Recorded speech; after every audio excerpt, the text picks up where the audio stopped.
하나의 요새가 거의 무방비 상태였는데 어떻게 3만 명의 크림 및 튀르크 전사들을 막아낼 수 있었을까요? 제국의 운명이 위태로운 상황에서 말입니다. 1552년 6월 차르 이반 4세가 15만 명의 병력을 이끌고 동쪽으로 진군했습니다. 있는 카잔 칸국을 완전히 파괴하기 위함이었습니다. 러시아의 남부 국경은 취약하고 노출되어 있었습니다. 크림칸 데블레트 기라이는 절호의 기회를 포착했습니다. 러시아의 대부분 군사력이 수백 마일 떨어진 카잔을 포위하고 있었습니다. 따라서 러시아의 심장부는 무방비 상태였습니다. 모스크바 자체가 불탈 수도 있었습니다. 수천 명이 노예가 될 수도 있었습니다. 전체 러시아 전역이 붕괴될 수도 있었습니다. 하지만 칸이 완전히 고려하지 못한 한 가지 문제가 있었습니다. 그것은 툴라라고 불리는 석자의 요새였습니다. 이 요새는 그가 가야 할 정확한 위치에 서 있었습니다. 요새는 소수의 수비대에 의해 지켜지고 있었습니다. 이 수비대는 몇 시간 안에 함락되었어야 했습니다. 그러나 대신 일어난 일은 전쟁에서 가장 큰 군대가 중요한 것이 아님을 증명했습니다. 때로는 정확한 순간에 정확한 장소에 있는 것이 중요합니다.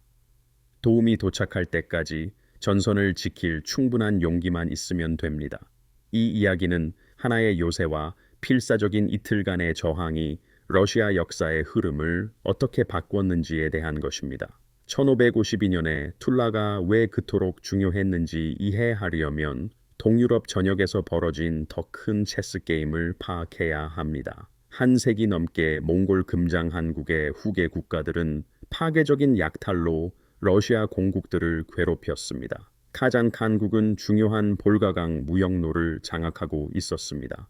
이들은 1438년 건국 이래 모스크바의 골칫거리였습니다. 1438년부터 1550년 사이에 카잔은 러시아 영토를 계속해서 습격했습니다. 1445년에는 대공 바실리 2세가 카잔 타타르족에게 붙잡혀 몸값을 요구당했습니다. 러시아인들은 약탈을 통제 가능한 수준으로 유지하기 위해 막대한 조공을 바쳐야 했습니다. 수천 명의 러시아인들이 쇠사슬에 묶여 카잔과 크림의 노예 시장으로 끌려갔습니다. 마을 전체가 흔적도 없이 사라지기도 했습니다. 하지만 카잔만이 유일한 위협은 아니었습니다. 남쪽에서는 크림 칸국이 훨씬 더 큰 위험을 초래했습니다. 크림 칸국은 강력한 오스만 제국과 동맹을 맺고 있었습니다. 이들은 재빠른 기병 병력을 보유했습니다.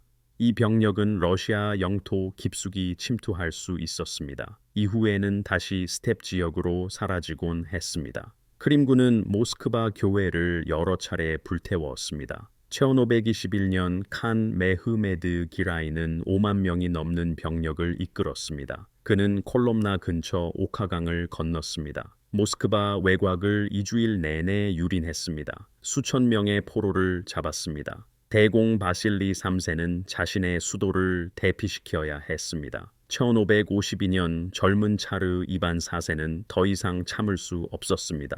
그는 타타르 칸들에게 조공을 바치는 통치자가 되지 않을 것이었습니다. 또한 대대로 자신의 백성이 노예가 되는 것을 지켜보지 않을 것이었습니다. 스물한 살의 차르는 훗날 이반 노예제로 알려지게 됩니다. 그는 총력전을 결정했습니다. 카잔은 1547년과 1549년에 실패한 전역처럼 단순히 다시 약탈되거나 포위되지 않을 것이었습니다. 카잔은 완전히 파괴되고 정복되어 러시아에 영원히 흡수될 것이었습니다. 이것은 모든 것을 걸거나 아무것도 얻지 못하는 도박이었습니다. 차르 이반 4세는 그때까지 소집된 러시아 역사상 가장 큰 군대를 집결시켰습니다. 병력은 약 15만 명에 달했습니다. 여기에는 스트렐치 총병과 봉건 기병, 코사크인 등이 포함되었습니다. 또한 150문의 대규모 포병대가 있었습니다.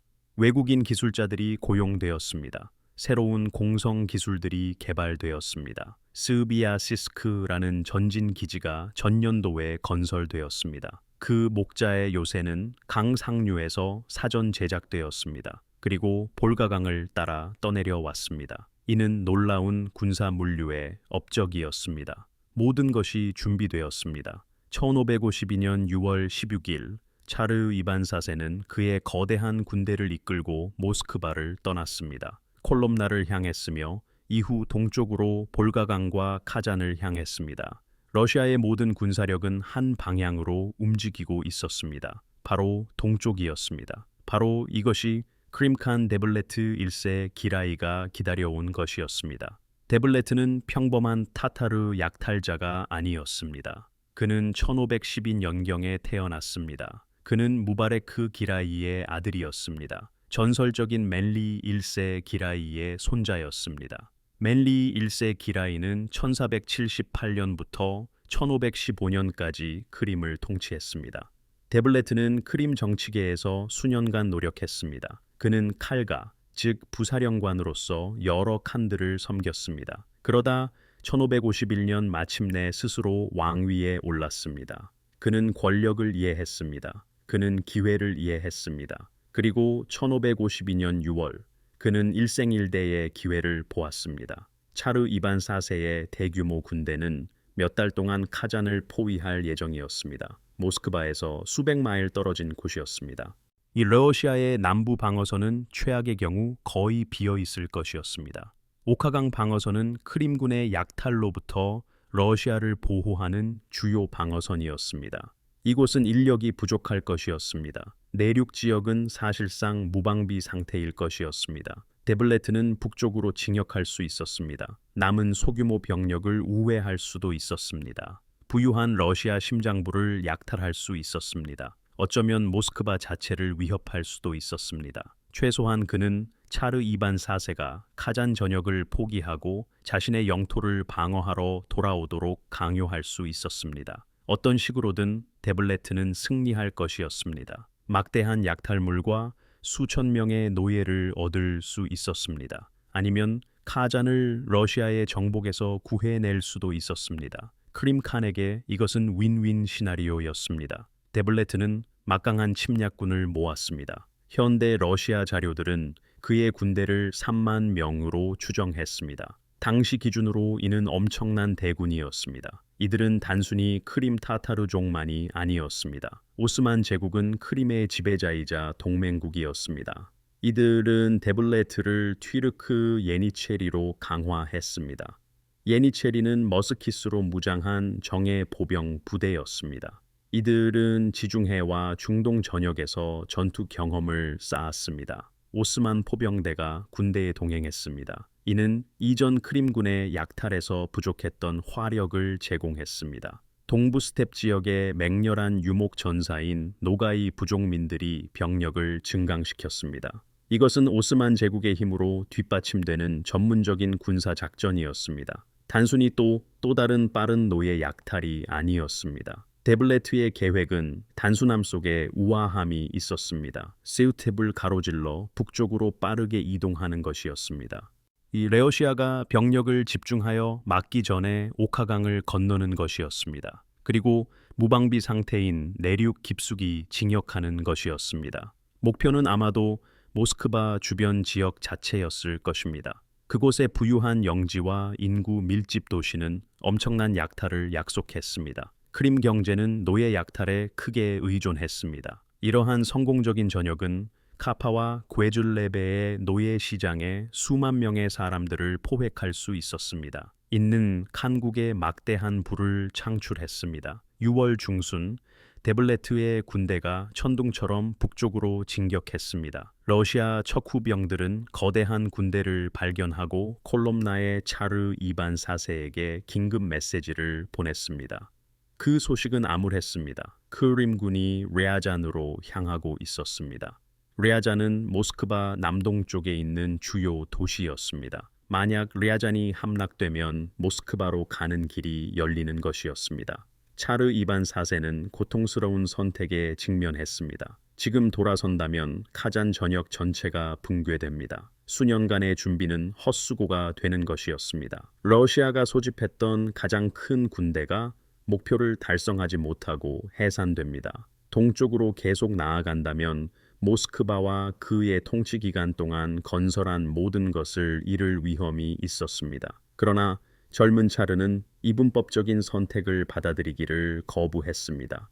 대신 그는 계산된 도박을 결정했습니다. 이는 완벽한 실행과 강철 같은 용기, 그리고 상당한 행운을 필요로 하는 것이었습니다. 차르 이반 사세는 주력군과 함께 개인적으로 카잔으로 계속 진군할 것이었습니다. 카잔 정복은 포기하기에는 너무 중요했습니다. 하지만 그는 데블레트를 요격하기 위해 남쪽으로 지원군을 보낼 것이었습니다. 카잔 포위에 필요한 정우는 아니었습니다. 하지만 크림군의 징역을 막을 수도 있는 신속 대응군이었습니다. 차르 이반 사세가 이 필사적인 임무를 이끌도록 선택한 인물은 미하일 이바노비치 보로틴스키 공작이었습니다. 그는 러시아에서 가장 유능한 군사 지휘관 중 한 명이었습니다. 보로틴스키 공작 가문은 모스크바에 봉사하기 전에 작은 상부 오카 공국을 통치했습니다. 미하일은 이 공작 가문에서 태어났습니다. 그는 평생을 타타르족과 싸워왔습니다. 그의 할아버지 이반 보로틴스키 공작은 1517년에 툴라 근처에서 크림군을 물리쳤습니다. 이는 미하일에게 러시아 남부 국경을 방어하는 가족 유산을 주었습니다. 1552년 미하일 보로틴스키는 전성기였습니다. 그는 지형과 적을 모두 이해하는 노련한 지휘관이었습니다. 그는 차르의 하인이라는 칭호를 받았습니다. 이는 높은 명예였습니다. 그는 곧 카잔 정복 자체에 중요한 역할을 할 것이었습니다. 그러나 먼저 그는 러시아 남부 국경을 치명적인 침략에서 구해야 했습니다. 보로틴스키의 명령은 명확했지만 거의 불가능했습니다. 콜롬나 집결지에서 대연대 병력의 일부를 차출해야 했습니다. 병력은 약 15,000명 정도였습니다. 그리고 그 2배의 크기의 적군을 요격해야 했습니다. 추가 병력은 다른 지역에서 급히 소집되었습니다. 안드레이 쿠르프스키 공작은 뛰어난 젊은 지휘관이었습니다. 그는 훗날 차르 이반 사세의 적수로 유명해졌습니다.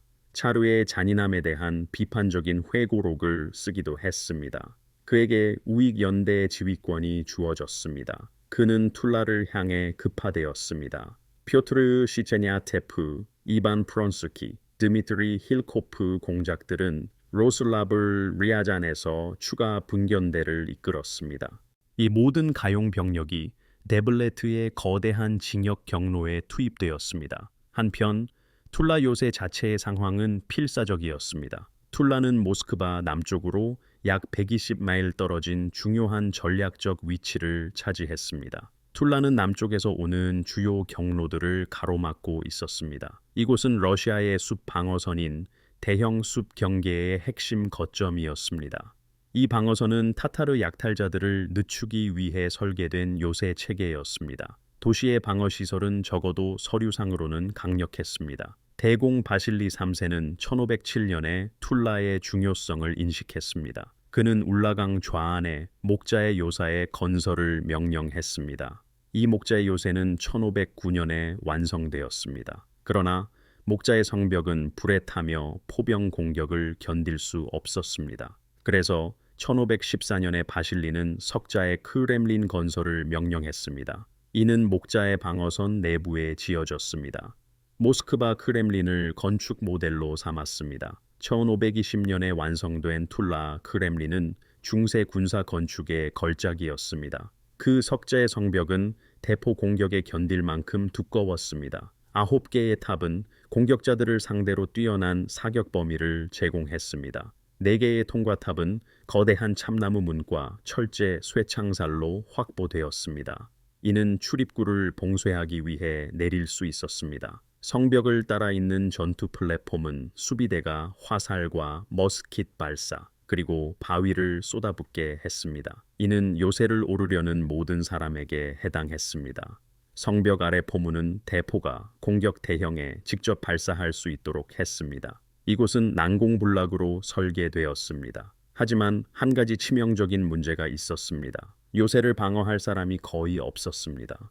이게 툴라의 수비대는 차르 이반 4세의 카잔 전역을 위한 병력으로 차출되었습니다. 도시의 정예 병력은 수백 마일 동쪽에 있었습니다. 남은 병력은 소수의 병사들 뿐이었습니다. 그들은 성벽과 탑을 겨우 지킬 정도였습니다. 대규모 포위 공격에 대한 적극적인 방어는 말할 것도 없었습니다. 1552년 6월 툴라 수비대의 정확한 숫자는 알 수 없습니다. 그러나 동시대 기록들은 병력이 위험할 정도로 부족했음을 분명히 보여줍니다. 일부 역사가들은 수비대가 기껏해야 수백 명이었다고 추정합니다. 싸울 수밖에 없었던 무장한 주민들이 보강되었을 수도 있습니다. 이들은 하르 이반 4세와 함께 진군하는 스트렐치 연대와 같은 전문 군인이 아니었습니다. 이들은 상인, 장인, 농부, 서기들이었습니다. 무기를 들 수 있고 다가오는 상황에 맞설 용기가 있는 모든 사람이었습니다. 그들은 아마도 100대 1의 비율로 수적 열세에 있음을 알고 있었습니다. 그들은 크림 타타르족이 잔혹함으로 명성이 높다는 것을 알고 있었습니다. 그들은 툴라가 함락되면 안에 있는 모든 사람이 살해되거나 노예가 될 것임을 알았습니다. 그리고 도움이 제때 도착하지 않을 수도 있음을 알았습니다. 하지만 그들은 또 다른 한 가지를 알고 있었습니다. 만약 툴라를 버린다면 데블레트의 군대는 저항 없이 휩쓸고 지나갈 것이었습니다. 모스크바를 향해 북쪽으로 도망친다면 말입니다. 툴라와 모스크바 사이의 모든 마을이 불탈 것이었습니다. 수만 명이 노예가 될 것이었습니다. 네, 러시아는 전쟁에서 완전히 패배할 수도 있었습니다. 그래서 그들은 남아 있었습니다. 그들은 성벽을 지켰습니다. 그리고 불가능한 일을 해낼 준비를 했습니다. 1552년 6월 20일 이 데블레트 기라이의 대규모 군대가 툴라 성벽 앞에 나타났습니다.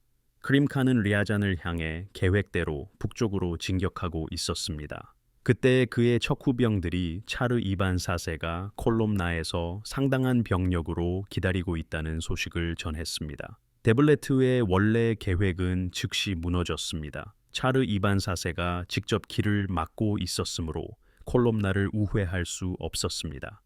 그곳의 러시아군은 데블레트의 군대보다 수는 적었지만 병력이 신선하고 보급품이 풍부하며 방어 진지에 있었습니다.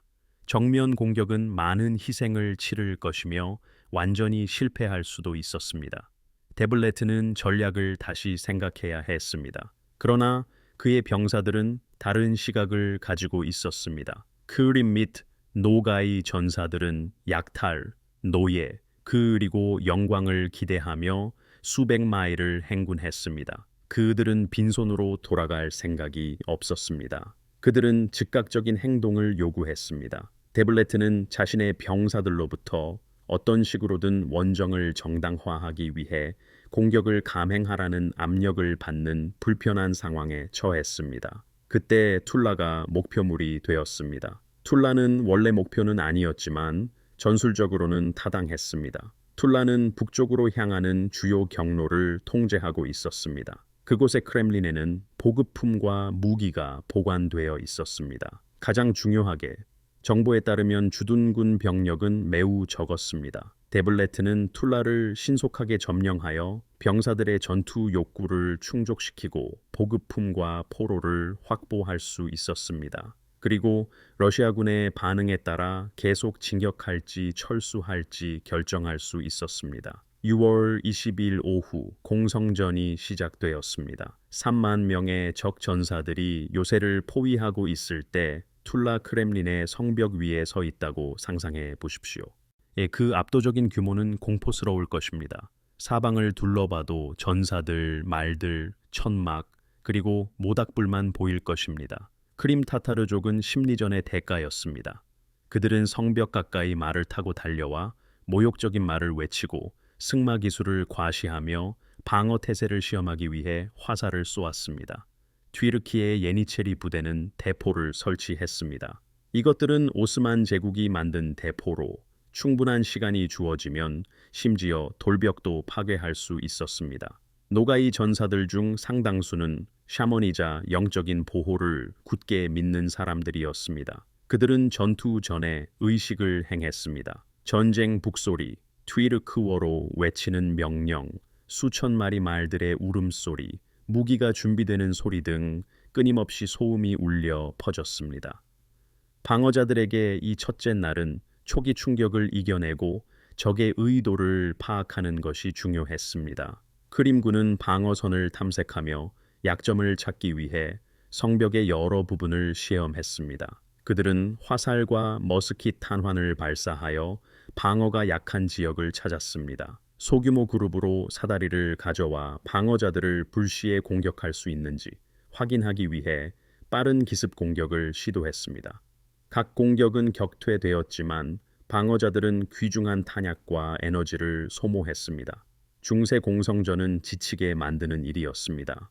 공격자들은 성벽을 따라 어느 지점에서든 언제든지 공격할 수 있었기 때문에 방어자들은 끊임없이 경계를 늦추지 않아야 했습니다. 공격자들은 수적 우위를 가지고 있었고 신선한 병력을 교대할 수 있었습니다. 방어자들에게는 그러한 여유가 없었습니다. 6월 20일 밤이 되자 툴라는 여전히 버티고 있었지만 상황은 암울했습니다. 요새는 버텨냈지만 얼마나 더 버틸 수 있을까요? 데블레트의 군대는 포위전에 본격적으로 돌입하여 포병대를 전진시키고 공성시설을 구축했습니다. 오스만 대포가 성벽을 폭격하기 시작하며 강도를 시험했습니다. 러시아군이 곧 증원군을 보내지 않으면 툴라의 방어선은 결국 순수한 소모전으로 인해 뚫릴 것입니다. 크렘린 내부의 방어자들은 시간을 벌어야 한다는 것을 알고 있었습니다. 그들이 1시간 더 버틸 때마다 보로틴스키의 구원군이 1시간 더 가까워지는 것을 의미했습니다. 전략은 간단했습니다. 크림군에게 모든 징역에 대한 값비싼 대가를 치르게 하고 공성전을 지연시키는 것이었습니다. 그리고 성벽이 무너지거나 방어자들이 너무 지쳐 싸움을 계속할 수 없게 되기 전에 도움이 도착하기를 기도하는 것이었습니다. 한편 공성전 첫째 날에 이미 툴라에서 콜롬나로 전령들이 급히 달려가 차르 이반 4세에게 위기 상황을 알렸습니다. 차르는 즉시 이미 준비해둔 구원군을 파견했습니다. 보로틴스키 공작과 대연대 병력 일부는 콜롬나에서 남쪽으로 강행군했습니다. 쿠르프스키 공작의 우익연대는 툴라를 향해 맹렬히 진격했습니다. 다른 분견대들도 각자의 위치에서 급히 이동했습니다. 그것은 시간과의 싸움이었습니다. 1552년 6월 22일은 결정적인 날이 될 것이었습니다. 툴라의 새벽이 밝아오자 데블레트 기라이는 어려운 결정에 직면했습니다. 그의 포병대는 밤새도록 그리고 아침까지 성벽을 포격했습니다. 그러나 돌로 된 크렘린은 놀랍도록 잘 버티고 있었습니다. 장기적인 포위전은 가능했지만 그것은 시간이 걸릴 것이며 그의 전체 군대를 한 곳에 묶어둘 것입니다. 더 나쁜 점은 그가 문제되는 정보 보고를 받기 시작했다는 것입니다. 러시아군이 여러 방향에서 툴라로 집결하고 있었습니다. 구원군이 오고 있었고 빠르게 다가오고 있었습니다. 데블레트는 자신의 전략적 상황이 시간마다 악화되고 있음을 알 수 있었습니다. 만약 그가 툴라 포위를 계속 고수하고 러시아 증원군이 대규모로 도착한다면 그는 요새 수비대와 구원군 사이에 갇혀 두 개의 전선에서 싸우게 될 수도 있었습니다. 그것은 어떤 지휘관에게도 악몽 같은 시나리오였습니다. 다른 한편으로 만약 그가 너무 일찍 포위를 중단한다면 그의 병사들은 빈손으로 돌아가는 것에 격분할 것이며 그는 약해 보일 것입니다. 크림칸은 중간 노선을 택했습니다. 러시아군이 너무 가까워지면 철수할 준비를 하면서 툴라에 대한 압력을 유지하는 것이었습니다. 이것은 합리적인 결정이었지만 그의 군대가 요새를 점령하는 것과 안전하게 후퇴하는 것 중 어느 쪽에도 완전히 전념하지 못하는 어정쩡한 상황에 놓이게 되었습니다. 그때 보로틴스키의 선봉부대가 접촉했습니다. 가장 먼저 도착한 러시아군 병력은 보로틴스키 공작 휘하의 본대가 아니었습니다. 그들은 오히려 더 빠르게 움직이는 기병대와 정찰대였습니다. 이 병력은 며칠이 걸릴 거리를 24시간 만에 주파하며 맹렬한 속도로 진격했습니다. 그들은 지쳐 있었지만 결의에 차 있었습니다. 우익 연대를 이끌던 안드레이 쿠르프스키 공작은 북동쪽에서 툴라로 접근했습니다. 역사 기록은 쿠르프스키 공작을 두려움 없는 지휘관으로 묘사합니다. 그는 앞장서서 병사들을 개인적인 모범으로 고무시키려 했습니다. 6월 22일에 그는 모든 용기가 필요했을 것입니다. 쿠르프스키의 병력은 기병과 보병 3천에서 4천 명 정도로 추정되는데 크림 대군에 비해 훨씬 적은 수였습니다. 그러나 그들에게는 두 가지 결정적인 이점이 있었습니다. 그것은 바로 기습 공격과 전술적 상황이었습니다. 데블레트의 병력은 툴라 주변에 분산되어 포위에 집중하고 있었습니다. 그들은 북쪽에서 갑자기 러시아군이 나타날 것이라고 예상하지 못했습니다. 쿠르프스키는 이 점을 이용하여 크림군의 후방 부대에 직접 공격을 감행했습니다. 그것은 혼란과 동요를 야기했습니다. 동시에 툴라의 방어자들은 북쪽에서 러시아 깃발이 다가오는 것을 보았습니다. 그들은 전투 소리도 들었습니다. 이어서 요새에서 출격했습니다. 이것은 믿을 수 없을 정도로 위험한 행동이었습니다. 공격자들이 준비되어 있었다면 포위된 요새에서 감행하는 출격은 종종 재앙으로 끝났습니다. 그러나 전쟁에서는 타이밍이 모든 것입니다. 툴라의 북쪽 성벽을 포위하고 있던 크림군은 갑자기 두 방향에서 동시에 공격받는 상황에 처했습니다. 쿠르프스키의 구원군은 후방을 공격하고 있었습니다. 툴라 수비대는 성문에서 나와 정면을 공격했습니다. 중세 전투는 수만큼이나 사기에 의해 결정되는 경우가 많았습니다. 크림 및 노가이 전사들은 러시아군이 예상치 못하게 나타나자 동요하기 시작했습니다. 그들은 협력적인 두 개의 전선 공격에 직면했습니다. 승리가 필연적으로 보였던 압도적인 수적 우위라는 그들의 심리적 우위는 갑자기 더 이상 압도적으로 느껴지지 않았습니다. 만약 러시아 증원군이 이미 대규모로 도착했다면 얼마나 더 많은 병력이 오고 있는 것일까요?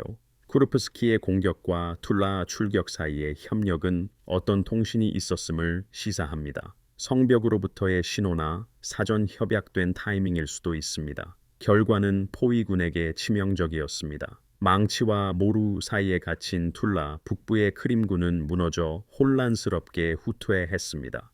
안드레이 쿠르프스키 공작은 이 교전에서 엄청나게 큰 공을 세웠지만 값비싼 대가를 치렀습니다. 동시대 연대기에는 그가 6월 22일 전투 중에 여러 차례 심각한 부상을 입었다고 기록되어 있습니다. 20대 중반으로 추정되는 젊은 공작은 수적으로 열세이고 매 순간이 중요함을 알았기에 필사적인 용기로 싸웠습니다. 그는 다행히 부상에서 살아남았고 그해 여름 후반 카잔 공성전에서 중요한 역할을 하게 됩니다. 그러나 툴라에서의 그의 부상은 전투가 얼마나 치열하고 근접전이었는지를 보여줍니다. 이것은 멀리서 화살과 머스킷 총을 주고받는 싸움이 아니었습니다. 이것은 툴라 성벽 밖 먼지 속에서 검과 창이 부딪히고 피가 튀는 백병전이었습니다. 6월 22일 정오 무렵 상황은 극적으로 바뀌었습니다. 약 15,000명 규모의 보로틴스키 공작 본대가 이제 툴라에 근접했습니다. 데블레트 기라이는 북쪽에서 러시아 깃발과 흙먼지 구름이 다가오는 것을 볼 수 있었습니다. 크림 카는 시간이 얼마 남지 않았다는 것을 깨달았습니다. 그의 군대는 툴라 성벽에서의 전투와 쿠르프스키의 병력과의 교전에서 사상자를 냈습니다. 요새는 함락되지 않았습니다. 러시아 증원군은 예상보다 빠르게 그리고 척후병들이 보고한 것보다 더 많은 병력으로 도착했습니다. 전술적 상황은 더 이상 유지할 수 없게 되었습니다. 이 무렵인 6월 22일 데블레트는 철수 결정을 굳히게 할 정보를 받았습니다. 차르 이반 4세 자신이 대규모 군대를 이끌고 접근하고 있다는 메시지가 가로채진 것입니다. 이것은 사실 러시아의 교묘한 속임수였습니다. 차르 이반 4세는 여전히 러시아군의 주력과 함께 동쪽 카잔으로 향하고 있었습니다. 그러나 러시아군은 차르가 직접 툴라를 향해 거대한 구원군을 이끌고 있다는 허위 정보를 심어두었습니다. 데블레트가 이 계략을 완전히 믿었는지 아니면 단순히 명분상의 철수 이유로 사용했는지는 알 수 없습니다. 우리가 아는 것은 다음의 조합이 크림칸에게 신중함이 용기보다 낫다는 것을 확신시켰다는 점입니다.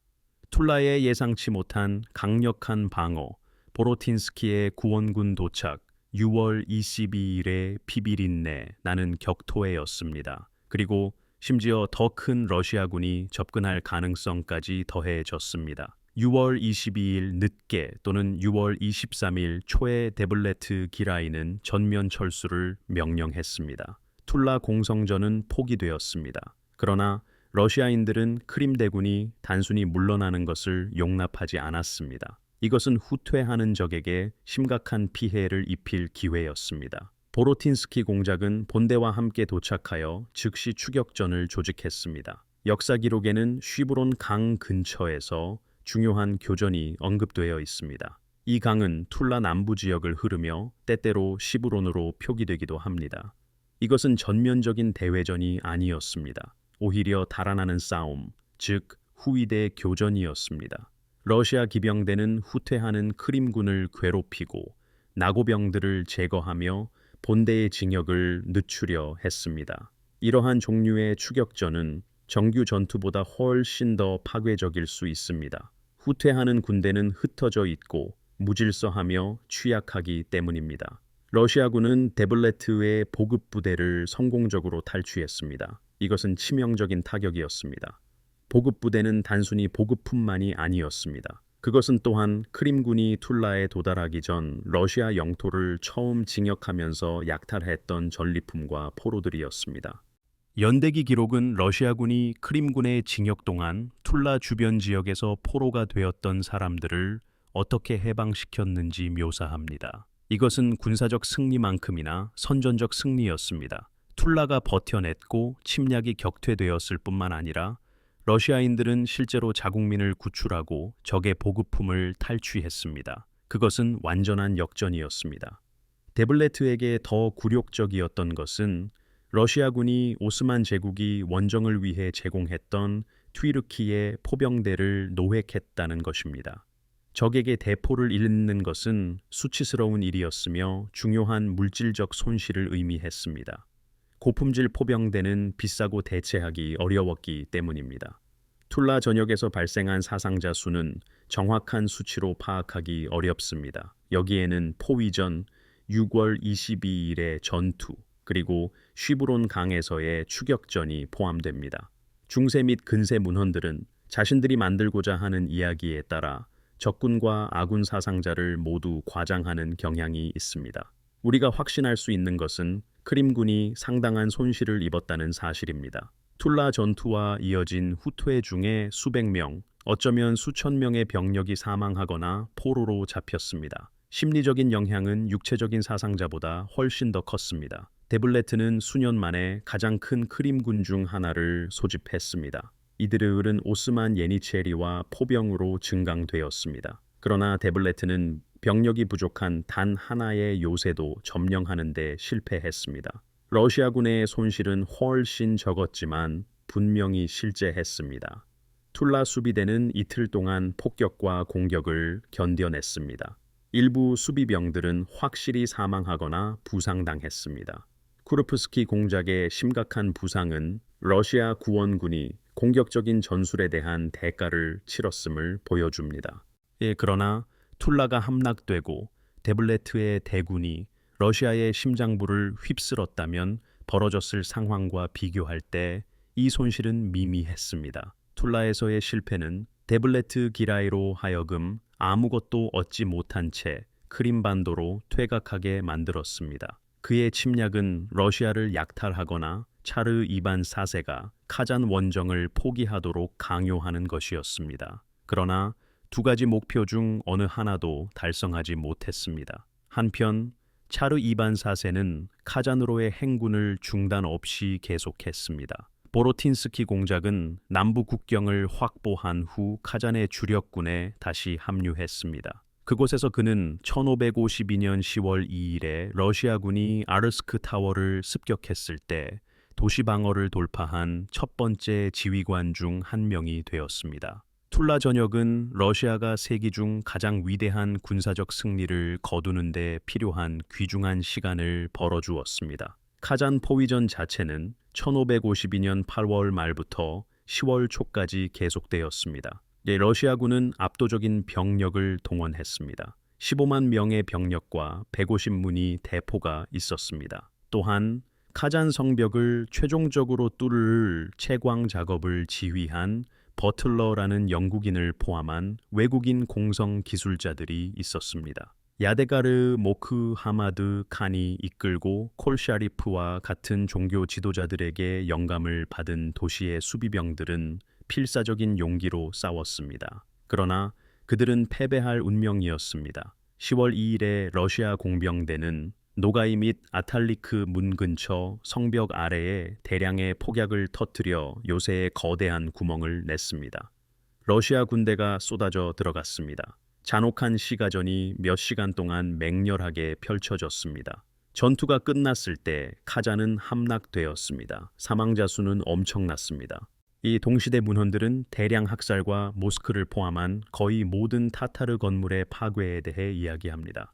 카잔에 붙잡혀 있던 수천 명의 러시아인들이 해방되었습니다. 카잔 칸국은 독립국가로서 존재하지 않게 되었습니다. 그러나 카잔의 함락은 러시아 확장의 시작에 불과했습니다. 1556년 차르 이반 4세는 볼가 강 어귀에 위치한 아스트라한 칸국을 정복했습니다. 이는 러시아에게 이 중요한 수로 전체를 통제하는 권한을 주었습니다.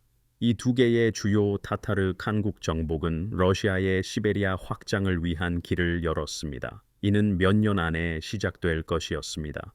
이 광대한 영토의 획득, 새로운 무역로와 시장 접근, 그리고 몽골 계승 국가들을 물리친 심리적 증진은 러시아를 지역 강국에서 신흥 제국으로 변모시켰습니다. 그러나 1552년 6월에 툴라가 함락되었다면 이 모든 것은 불가능했을 것입니다.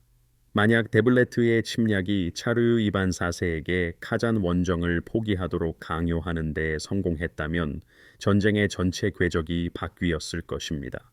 카잔은 독립을 유지하며 러시아 영토를 계속 습격했을 것입니다. 크림 칸국은 성공으로 인해 더욱 대담해져 더 자주 파괴적인 침략을 이끌었을 것입니다. 오스만 제국은 크림 봉신들이 러시아의 확장을 성공적으로 막는 것을 보고 미래 캠페인에 더 많은 지원을 제공했을 수도 있습니다. 러시아는 수비적인 자세를 유지하며 매년 공물을 바치고 수천 명의 국민들을 노예로 잃었을 것입니다. 러시아가 마침내 군사력과 공격에 나설 정치적 의지를 가졌던 정복의 기회는 사라졌을 것입니다. 툴라 방어는 러시아와 크림 분쟁에도 즉각적인 결과를 가져왔습니다. 이 패배로 굴욕을 겪은 데블레트 1세 기라이는 다음 20년을 자신을 만회하는 데 보냈습니다. 1555년에 그는 또 다른 침략을 시작했지만 이 역시 격퇴되었습니다. 1571년 그는 마침내 러시아 방어선을 우회하여 모스크바를 불태운 치명적인 모스크바 화재로 큰 승리를 거두었습니다. 그러나 그 승리조차도 짧았습니다. 다음 해인 1572년 데블레트는 오스만 예니체리를 포함한 약 6만 명의 훨씬 더 큰 병력으로 또 다른 침략을 시도했습니다. 이때 20년 전 툴라를 구했던 바로 그 지휘관인 미하일 보로틴스키 공작이 그를 기다리고 있었습니다. 모스크바에서 남쪽으로 40마일 떨어진 곳에서 1572년 7월 29일부터 8월 2일까지 벌어진 몰로디 전투에서 보로틴스키의 러시아군은 약 2만 명에서 2만 5천 명의 병력으로 혁신적인 이동식 요새인 굴라이 고로드를 사용했습니다. 이것은 빠르게 재배치할 수 있는 나무 방패가 달린 마차 요새였습니다. 이 요새들은 러시아군이 포병과 머스켓 사격의 지원을 받는 강력한 방어 진지를 구축할 수 있게 해주었습니다. 데블레트의 크림 대군은 보로틴스키의 진지에 반복적으로 공격을 가했고 파도처럼 학살되었습니다. 이 전투는 크림군에게 치명적인 패배로 끝났습니다. 동시대 기록들은 10만 명에 달하는 타타르인 사상자를 주장하지만 현대 역사가들은 이것이 과장된 것으로 보고 있습니다. 확실한 것은 이 패배가 너무나 심각하여 한 세대 동안 크림군의 군사력을 마비시켰다는 것입니다. 데블레트는 간신히 목숨을 건졌고 그의 천막, 깃발, 그리고 대부분의 군대를 남겨두었습니다. 크림 칸국은 다시는 이러한 규모로 모스크바를 위협하지 못할 것이었습니다. 1552년의 툴라 전역은 러시아 군사 전략에 중요한 선례를 남겼습니다. 요새화된 거점을 사용하여 방어선을 구축하는 것이 이후 수십 년 동안 훨씬 더 중요해졌습니다. 대장벽 방어선은 16세기 후반 내내 확장되고 강화되었습니다. 새로운 요새들이 전략적 요충지에 건설되었습니다. 러시아인들은 타타르 기병대가 모든 이점을 가진 스텝 지역에서 크림 침략자들과 공개 전투를 벌일 필요가 없다는 것을 깨달았습니다. 대신 그들은 요새 네트워크를 사용하여 적군을 유도하고 지연시키면서 위협받는 지점에 이동식 구원군을 집중시킬 수 있었습니다. 이것은 툴라에서 성공했던 바로 그 전략이었습니다. 요새는 구원군이 도착하여 방역할 수 있을 만큼 오랫동안 버텼습니다. 동일한 기본적인 접근 방식은 다음 한 세기 동안 정교해져 더욱 복잡한 방어 시스템을 만들었습니다. 1630년대에 이르러 러시아는 벨고로드 방어선을 건설했습니다. 이는 크림군의 러시아 심장부 침략을 마침내 막아낸 일련의 요새였습니다. 3만 명의 타타르인이 오카강을 건너 지역 주민 수천 명을 붙잡아간 1633년의 크림 습격은 러시아에 대한 마지막 대규모 침략으로 묘사되었습니다. 그 이후로 힘의 균형은 결정적으로 바뀌었습니다. 1552년 툴라에서 얻은 교훈은 수백 마일에 걸친 국경에 체계적으로 적용되었습니다. 이 국경 전쟁의 인명피해는 엄청났고 언급할 가치가 있습니다. 16세기와 17세기 초에 걸쳐 수십만 명의 러시아인, 우크라이나인, 그리고 다른 동유럽인들이 크림 및 노가이 침략자들에게 붙잡혔습니다. 그들은 노예로 팔려갔습니다. 오스만이 통제하던 카파 시장에서는 수만 명의 이러한 인간 상품을 처리했습니다. 가족들은 뿔뿔이 흩어졌습니다.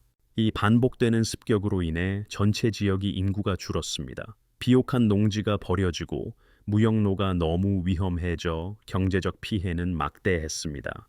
1552년 툴라 방어는 수세기 동안 이어진 분쟁에서 작은 포위전처럼 보였지만 이 악몽을 끝내기 위한 러시아의 점진적인 노력의 일부였습니다.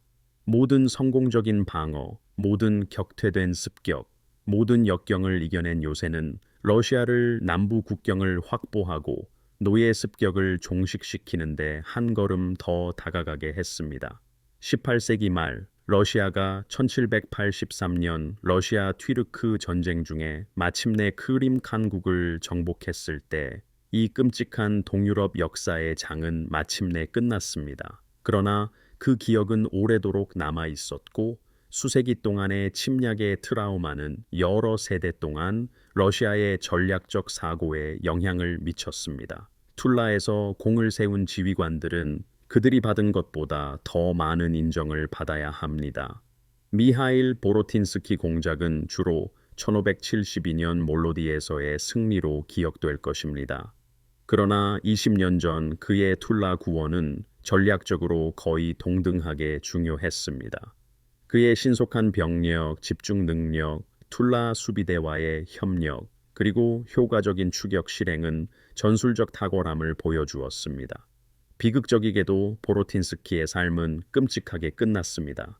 1573년 몰로디에서의 승리, 1년 후 그의 하인 중 한 명이 그가 마법 부적으로 차르를 죽이려 했다고 고발했습니다.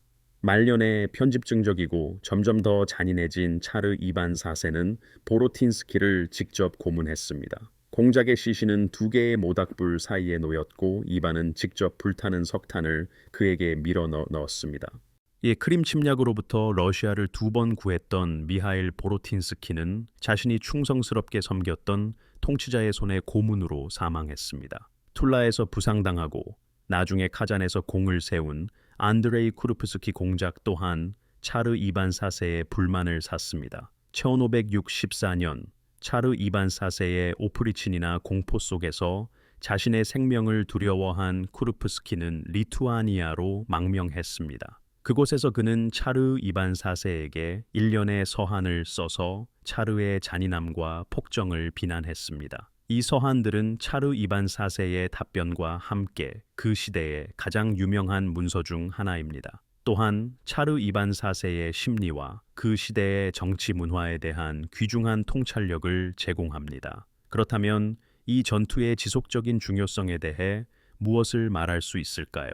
1552년 6월 툴라 방어는 단 하나의 교전으로는 달성할 수 없었을 일을 해냈습니다. 그것은 전체 전략 캠페인을 가장 취약한 순간에 지탱해 주었습니다. 반사실적인 시나리오를 생각해 봅시다. 만약 툴라가 6월 22일 또는 22일에 함락되었다면 데블레트의 군대는 북쪽으로 모스크바를 향해 진격했을 것입니다. 차르 이반 4세는 카잔으로 계속 전진할 것인지 심장부를 방어할 것인지 선택해야 했을 것입니다. 만약 그가 되돌아갔다면 카잔 원정은 붕괴되고 칸국은 수년 또는 수십 년 더 생존했을 것입니다. 만약 그가 계속 전진했다면 모스크바는 1571년처럼 약탈당했을 수도 있습니다. 다만 이번에는 러시아군 주력이 수백 마일 떨어진 곳에 있어 대응할 수 없었을 것입니다. 러시아의 군사력과 위신은 산산조각 났을 것입니다. 차르가 원정 중에 모스크바를 잇는 심리적 타격은 치명적이었을 것입니다. 이 차르 이반 4세는 정치적으로 살아남지 못했을 수도 있습니다. 그의 공격적인 정책에 반대했던 보야르 파벌들은 정당화되었을 것입니다. 러시아의 확장은 한 세대 동안 중단되었을 것입니다. 그러나 툴라는 버텼습니다. 정확히 이 시나리오를 염두에 두고 40년 전에 지어진 요새 성벽은 그 가치를 증명했습니다. 병력이 부족한 수비대는 비범한 용기와 규율을 보여주었습니다. 구원군은 빠르고 정확하게 움직였습니다. 보로틴스키의 전술적 기술은 절망적인 방어 작전을 침략자들을 굴욕시키는 반격으로 바꾸었습니다. 그리고 카잔 원정은 중단 없이 계속되어 동유럽과 중앙아시아의 힘의 균형을 재편하는 정복으로 절정에 달했습니다. 툴라의 방어는 요새 설계와 방어 전략에 대한 중요한 사실을 보여주었습니다. 툴라 크렘린은 러시아에서 가장 큰 요새도 아니었습니다. 가장 중무장된 요새도 아니었습니다. 하지만 적절한 시기에 적절한 설계로 올바른 장소에 있었습니다. 돌로 된 성벽은 구원군이 도착할 때까지 폭격을 견뎌낼 수 있었습니다. 튼튼한 탑들은 접근로 주변에 치명적인 공격 지점을 제공했습니다. 성문과 쇠창살문은 공격에 대비하여 봉쇄될 수 있었습니다. 이것은 군사 건축물이 설계된 목적을 정확히 수행하는 것이었습니다. 그것은 시간을 버는 것이었습니다. 중세와 근세 전쟁에서 시간은 종종 전술적 승리보다 더 가치 있었습니다. 작전의 속도를 결정하고 적에게 시간 압박 속에서 결정을 내리게 하며 여러 움직이는 부분을 조율할 수 있는 측이 대개 승리했습니다. 툴라에서 러시아군은 전쟁의 템포를 통제했습니다. 크림칸은 오랜 공성을 계속할지 아니면 철수할지 선택해야 했습니다. 데블레트의 군대가 발이 묶인 동안 러시아군은 여러 방향에서 병력을 집중시킬 수 있었습니다. 요새는 방패이자 모루 역할을 했습니다. 요새는 수비군을 보호했습니다. 동시에 구원군이 적을 포위하기 위해 활용할 고정 지점을 제공했습니다. 이와 동일한 개념은 20년 후 몰로디 전투에서 적용되었습니다. 굴리아이 고로드 이동 요새도 비슷한 목적을 수행했습니다. 툴라 전역은 또한 전쟁에서 정보와 기만의 중요성을 강조했습니다. 차르 이반 4세가 대규모 군대와 함께 접근하고 있다고 데블레트를 설득한 거짓 메시지는 심리전의 묘수였습니다. 누가 이 기만책을 고안했는지 우리는 모릅니다. 그것이 크림군에게 정확히 어떻게 전달되었는지도 알지 못합니다. 하지만 그것은 효과가 있었습니다. 데블레트는 툴라에서 예상치 못한 저항에 직면했습니다. 보로틴스키의 구원군 또한 도착했습니다. 그는 더 큰 러시아군이 접근하고 있다는 가능성을 무시할 수 없었습니다. 이 불확실성은 그를 전략적 철수로 몰아넣었습니다. 이는 계속된 압박이 툴라의 방어선을 압도했을 수도 있는 순간이었습니다. 무선이나 전신이 없던 시대였습니다. 전장 정보는 척후병, 포로, 노획된 문서에서 얻어졌습니다. 이처럼 거짓 정보를 심는 것은 결정적일 수 있었습니다. 툴라의 러시아군은 적의 심리와 의사 결정 과정에 대한 정교한 이해를 보여주었습니다. 이 정보작전은 역사적 기록에서 거의 주목받지 못했습니다. 이는 불행한 일입니다. 이 작전은 결과 결정에 있어 전투 자체만큼이나 중요했을 수 있습니다. 툴라 시민들에게 이 공성전은 도시 역사에서 결정적인 순간이 되었습니다. 툴라는 타타르족의 공성을 성공적으로 막아냈습니다. 이것은 더 크고 방어가 잘 된 많은 도시들이 실패했던 일이었습니다. 크림군의 약탈에 맞서는 러시아 저항의 보루로서 도시의 명성이 확립되었습니다. 이후 수십 년 동안 툴라는 남부 방어선의 중요한 거점으로 계속 기능했습니다. 1607년에 이 도시는 또 다른 유명한 공성전을 겪었습니다. 이반 볼로트니코프의 반군에 의한 것이었습니다. 도시는 항복하기 전 4개월 동안 저항했습니다. 18세기에 표트르 대제는 툴라의 전략적 가치와 산업적 잠재력을 인식했습니다. 그는 데미도프 가문에게 1712년에 러시아 최초의 주요 무기 공장을 건설하도록 위임했습니다. 툴라는 동유럽에서 가장 큰 철공업 중심지가 되었습니다. 러시아군을 위해 매년 수천 개의 무기를 생산했습니다. 이러한 산업 유산은 20세기까지 이어졌습니다. 제2차 세계 대전 동안 툴라는 주요 무기 생산지로서 나치 독일의 전략적 목표가 되었습니다. 1941년 10월 24일부터 12월 5일까지 툴라 방어 작전이 펼쳐졌습니다. 도시는 영웅적으로 버텨냈습니다. 모스크바 전투 중 독일군의 공격에 43일 동안 저항한 것입니다. 도시의 저항은 모스크바 남부 접근로를 보호하는 데 도움이 되었습니다. 이는 베르마흐트를 격퇴한 소련의 반격 작전에도 기여했습니다. 1976년에 툴라는 전시 용맹을 인정받아 소련의 영웅 도시 칭호를 받았습니다. 압도적인 역경에 맞서 전선을 지킨 방어적 결단의 유산은 1552년 6월까지 거슬러 올라갑니다. 툴라 전역의 더 넓은 교훈은 전쟁에서 전략, 병참, 그리고 우연 사이의 복잡한 상호작용에 관한 것입니다. 차르 이반 4세의 카잔 전역은 16세기 유럽에서 가장 신중하게 계획된 군사작전 중 하나였습니다. 병력의 집결, 스비아시스크 건설, 이 포병과 보급품 운송, 징역 시점까지 모든 것이 수개월간의 준비를 반영했습니다. 하지만 어떤 계획도 현실과 접촉하면 변하지 않고 살아남지 못합니다.